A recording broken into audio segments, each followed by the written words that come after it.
Here's why breakups are usually a lot harder for men than women. Number one, women initiate 70 to 80% of breakups and divorces. So that means as a man, you're much more likely to have gotten dumped than to be the person who initiated the end of their relationship. A lot of times you hear guys say things like, I didn't even know anything was wrong. I thought everything was fine. Yeah, we used to fight sometimes, but I really didn't think it was that bad.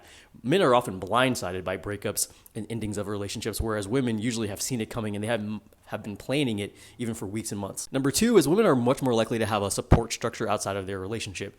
As a man, oftentimes your girlfriend or your wife becomes your primary source of like emotional connection and the person that you share your feelings with, the person that you're most vulnerable with, and the person that you rely on the most just to get your needs met emotionally.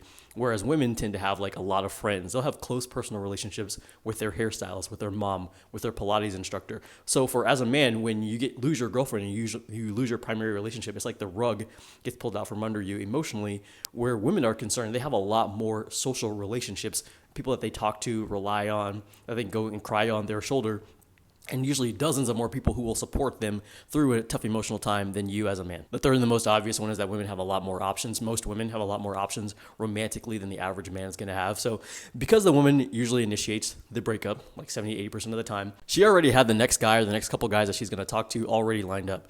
By the time a woman tells you that the relationship is over, she's actually been texting and maybe even linking up with the next guy that she's going to hang out with. So when she leaves your relationship, it's just an easy transition for her to just start hanging out with the next guy. Whereas for the average man who gets dumped, you have cut off all the women that you were talking to please her, and now you're just sitting there. So you have very fewer friends, fewer intimate relationships to rely on, and no hoes.